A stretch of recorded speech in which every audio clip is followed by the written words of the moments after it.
আপাতত স্থগিত বাংলাদেশের সংরক্ষণ বিরোধী আন্দোলন। 48 ঘন্টার জন্য আন্দোলন স্থগিত রাখার সিদ্ধান্ত আন্দোলনকারীদের। সোমবারের পরেও আজ ও কাল বাতিল হয়েছে মৈত্রী এক্সপ্রেস। আপনাদের জানিয়ে রাখি, আপাতত স্থগিত বাংলাদেশের সংরক্ষণ বিরোধী আন্দোলন। 48 ঘন্টার জন্য আন্দোলন স্থগিত রাখার সিদ্ধান্ত আন্দোলনকারীদের। আপনারা জানেন, হাইকোর্টের রায়কে খারিজ করে সুপ্রিম কোর্ট রায় দিয়েছে যে বাংলাদেশে যে সংরক্ষণ ছিল 30%, সেই সংরক্ষণ হয়ে যাবে 5%। অর্থাৎ যারা স্বাধীনতার জন্য, বাংলাদেশের জন্য যারা লড়াই করেছিলেন, সেই জায়গায় যে সংরক্ষণ ছিল 30%, সেই সংরক্ষণ হয়ে যাবে 5%। এবং তারপরেও আপাতত স্থগিত বলছেন, আপাতত স্থগিত।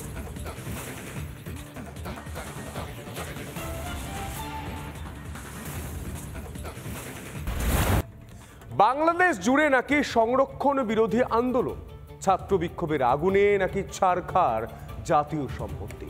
কিন্তু প্রথম থেকে আন্দোলনের চরিত্র বলে দিচ্ছিল, নিরীহ পড়ুয়াদের আন্দোলন এত হিংস্র হতে পারে না। বারবার প্রশ্ন উঠছিল, কে বা কারা রয়েছে এই ভয়ঙ্কর আন্দোলনের পেছনে? রয়েছে কে আন্তর্জাতিক ষড়যন্ত্র? সব প্রশ্নের উত্তর দিলেন পড়ুয়ারাই। তাঁরাই সাফ জানিয়ে দিলেন, ছাত্র আন্দোলনকে ঢাল করে অপচেষ্টাকে কোনোভাবে সমর্থন নয়। কি বলেছেন তারা, দেখুন বিশেষ প্রতিবেদন। আর যাই হোক, নিরস্ত্র পড়ুয়াদের আবেগ কখনো হিংসার আকার নিতে পারে না।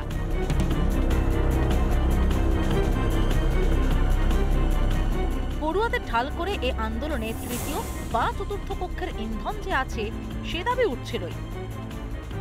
এবার পড়ুয়ারাই স্পষ্ট জানিয়ে দিলেন, তাদের ঢাল করে অপচেষ্টা চলছে। কেউ যদি আসলে তার রাজনৈতিক উদ্দেশ্য হাসিলের চেষ্টা করে, চেষ্টা না অপচেষ্টা করে, এবং সেটাকে কাজে লাগিয়ে আসলে জ্বালাও পোড়া ভাঙচুর কিংবা এই সহিংসতাগুলো করে, সেটাকে আমরা কখনোই সমর্থন করি না। সে দায় তাদের। এই কারফিউ ভেঙেও তো এরা সন্ত্রাস করার চেষ্টা করে যাচ্ছে, কিন্তু এরা কারা? খুব অপরিচিত কেউ না। আপনারা দেখেছেন, এর সঙ্গে সমর্থন দিয়েছে বিএনপি। এফবিআই লোক হিসেবে সাক্ষী দিয়ে ওই তারিখ জেলে শাস্তি দিয়ে গেছে। এই সাজাপ্রাপ্ত রাষ্ট্রপতি দেশ থেকে বাইরে ওখান থেকে হুকুম দেয়, এটা জ্বালাও, ওটা জ্বালাও, এটা করো, আর কয়দিন চালাও ইত্যাদি। আর জামাত ইসলামী এবং বিএনপি শিবির, আপনারা জানেন যে কটা ঘটনা, যতগুলি খুন খারাপি, এই শিবির, বিএনপি, জামাত এরা একসাথে করে। তাহলে আন্দোলনের পিছনে বিএনপি জামাত চোখ? তবে কি রয়েছে আন্তর্জাতিক ষড়যন্ত্র? সত্যিটা যে সামনে চলে আসছে তা টের পেয়েই সম্ভবত এবার সংরক্ষণ বিরোধী আন্দোলনে ভাটার টান শুরু হলো। 48 ঘন্টার জন্য আন্দোলন স্থগিত রাখার সিদ্ধান্ত আন্দোলনকারীদের। আপাতত তাদের বক্তব্য, এত রক্তের বিনিময় সংস্কারের প্রয়োজন নেই। এদিক দেশ জুড়ে ইন্টারনেট পরিষেবা বন্ধ থাকায় বেশ সমস্যায় পড়েছেন ব্যবসায়ীরাও। তবে মোবাইল ইন্টারনেট চালু নিয়ে এখনই সিদ্ধান্ত হয়নি। রিপাবলিক বাংলা। ঢাকায় গিয়ে আটকে পড়েছিলেন পবিত্র সরকার। কয়েকদিন ঢাকার ফ্ল্যাটে আটকে ছিলেন। বাংলাদেশের পরিস্থিতি নিয়ে উদ্বিগ্ন শিক্ষাবিদ পবিত্র সরকার। কোটা সংস্কার আন্দোলনে অগ্নিগর্ভ বাংলাদেশ। কলকাতায় ফিরে নিজের অভিজ্ঞতা জানালেন পবিত্র সরকার। কি বলেছেন তিনি, শুনবেন।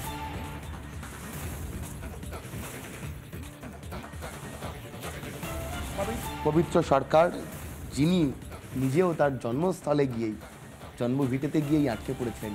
পবিত্রবাবু, ফিরলেন কিভাবে, কি পরিস্থিতি শুনলেন? পরিস্থিতি শুনেছি বলা যতটা ঠিক, দেখেছি বলা ততটা ঠিক নয়। কারণ আমি ঢাকায় গিয়ে একটি ফ্ল্যাটে 9 তলায় আটকে পড়েছিলাম। যাওয়ার দিন 18 তারিখ সকালে আমি দেখলাম যে রাস্তায় বেশ শক্ত সমর্থ জওয়ান ছেলেরা বেরিয়েছে, মাথায় হেলমেট, হাতে একটা বড় বাঁশের লাঠি। ছাত্রদের যে আন্দোলনটা শুরু হয়েছিল, অনেক সংগঠন আন্দোলন, সেইটে নানাভাবে কী বলুন, সেই আন্দোলনটাকে আরও বেশি বিক্ষুব্ধ করে দেওয়া হলো এই রাজাকার ইত্যাদি কথা উচ্চারণের ফলে। ছাত্ররা আরও তীব্র করলো আন্দোলন। তখন শাসক দল হয়তো তাদের ছাত্রদের নামিয়ে দিল ময়দানে। তারপরে দেখা গেল যে ছাত্রের হাত থেকে আন্দোলনটা ছিনতাই হয়ে গেছে।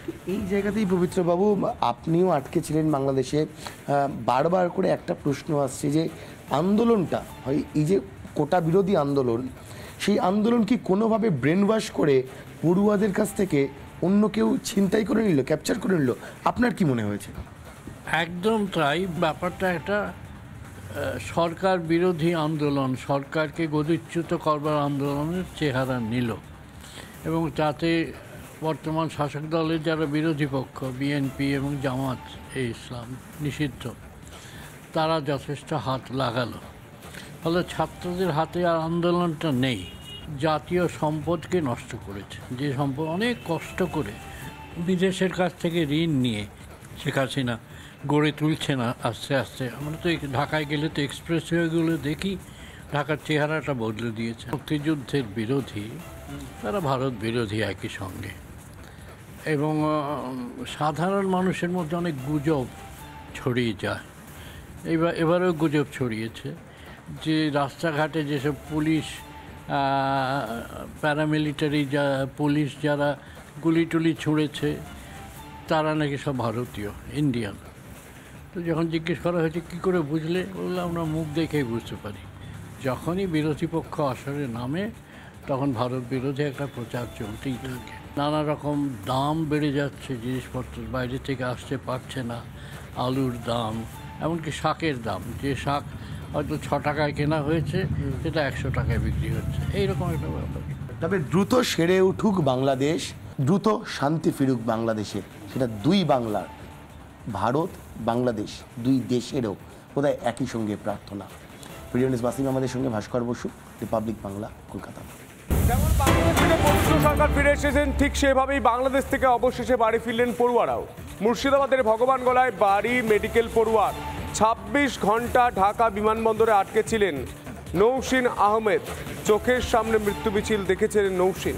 দেশে ফিরলেও এখনও আতঙ্কে মেডিকেল পড়ুয়া। তিনি কি বলছেন শুনুন।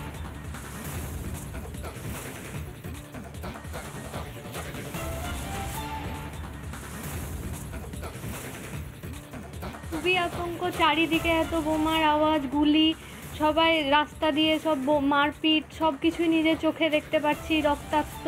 তারপরে আমাদেরকে ফরেনাররা একটা রুমে আটকেছিলাম, 3-4 ঘন্টা ধরে একটা রুমে আমাদেরকে বন্ধ করে রেখেছিল। তারপরে ডিসিশন নেওয়া হলো যে আমরা নিজের দেশে ফিরে যাব। তারপর কলেজের অ্যাম্বুলেন্সে করে আমরা এয়ারপোর্টে এলাম। বাড়িতে তো যোগাযোগ করতে পারছি না, কিছু বলতেও পারছি না যে আমরা কি অবস্থায় আছি। এয়ারপোর্টেও ফ্লাইট ক্যান্সেল হয়ে গেছিলো, ডিলে হয়ে গেছিলো। প্রায় 26 ঘন্টা ধরে আমি এয়ারপোর্টে বসেছিলাম, আমি, তারপর আমার সাথে আরও অন্যান্য ফরেনাররা, নেপালি, ইন্ডিয়ান স্টুডেন্ট। তারপরে অবশেষে 26 ঘন্টা লড়াই করার পর আমরা আসতে পেরেছি। যেতে তো হবেই, আমরা আশেপাশে খোঁজ নিয়ে দেখব, যখন শান্ত হবে তারপরে তো যেতে হবে, যেহেতু পড়াশোনা আছে।